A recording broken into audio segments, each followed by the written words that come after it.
Assalamualaikum warahmatullahi wabarakatuh. Halo semuanya, selamat datang pada video kelanjutan saya.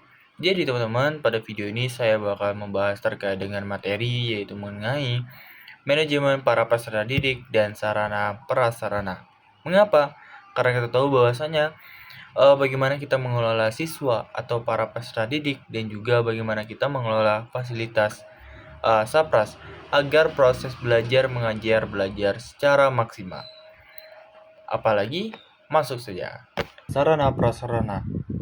Nah, jadi saya bakal membahas akan dua pilar penting nih di sekolah.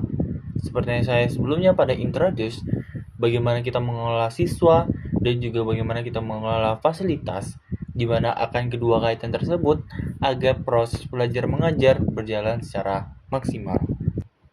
Nah, apa itu manajemen para peserta didik?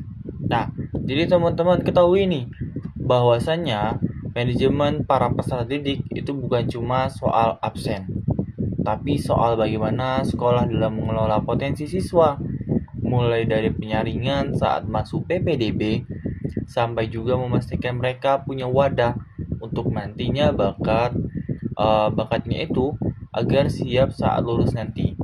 Nah, jadi, pada manajemen para peserta didik ini, fokusnya itu adalah memberikan pelayanan pendidikan yang adil dan terarah.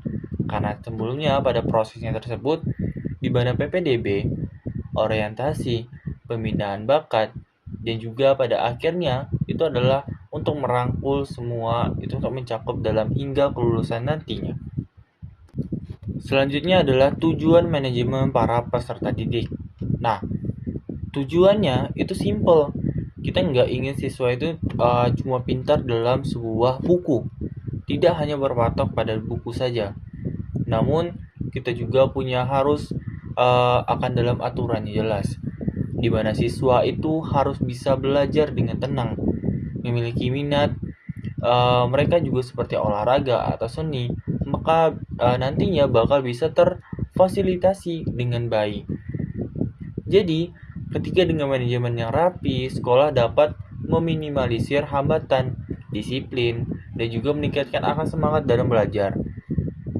Ya berarti dalam maksud tersebut, para peserta didik itu nggak hanya bertuju kepada cerdas secara kognitif, tetapi pintar dalam berkarakter dan juga kuat juga secara berkarakter.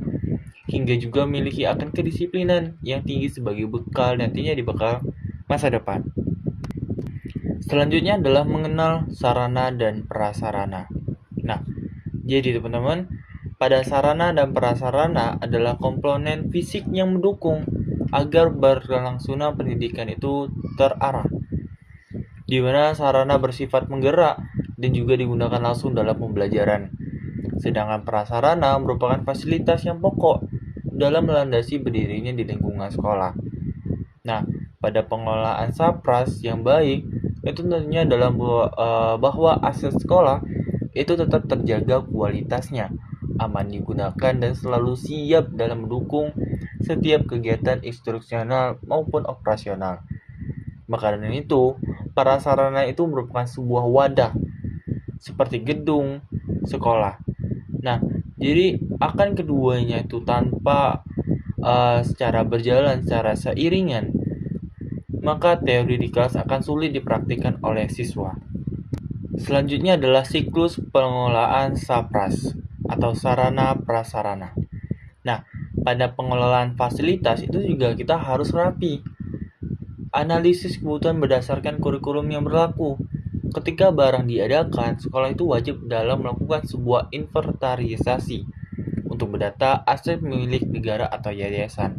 Nah, paling krusial adalah langkah-langkah yang ketika kita bakal memelihara rutin agar usia dalam pemakaian itu agar lebih lama. Jika suatu barang itu sudah rusak dan tidak ekonomis lagi untuk diperbaiki, maka dilakukan proses penghapusan agar tidak membebani laporan aset sekolah. Nah, jadi jangan sampai sekolah itu punya komputer tapi rusak karena tidak pernah dibersihkan. Maka dari itu, dalam siklus pengelolaan Sapras, kita perlu ada dalam pengadaan dalam untuk memanage atau mengelola fasilitas itu agar harus rapi.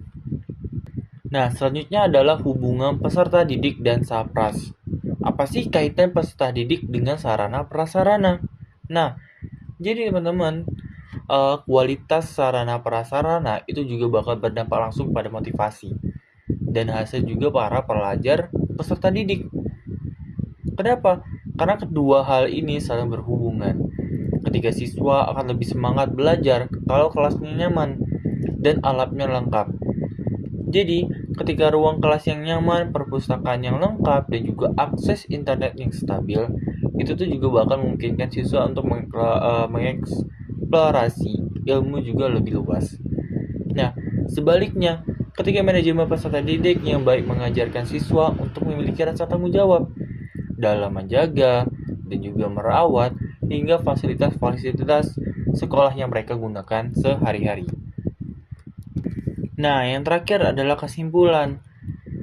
Sebagai penutup, teman-teman, pada keberhasilan sebuah lembaga pendidikan itu juga tentunya dilakukan oleh sebagaimana jauhnya mana sekolah itu dalam mampu mengelola input para peserta didik dengan dukungan infrastruktur, sapras, atau sarana prasarana tadi. Manajemen yang transparan dan akuntabel pada kedua aspek ini itu tentunya bakal menciptakan ekosistem pendidikan yang unggul tanpa kolaborasi antar manusia dalam akan memfasilitasi proses transformasi ilmu tidak akan berjalan secara optimal apabila tanpa adanya kolaborasi antar manusia dan fasilitas. Segitu saja penyampaian dari saya akhiri. Assalamualaikum warahmatullahi wabarakatuh.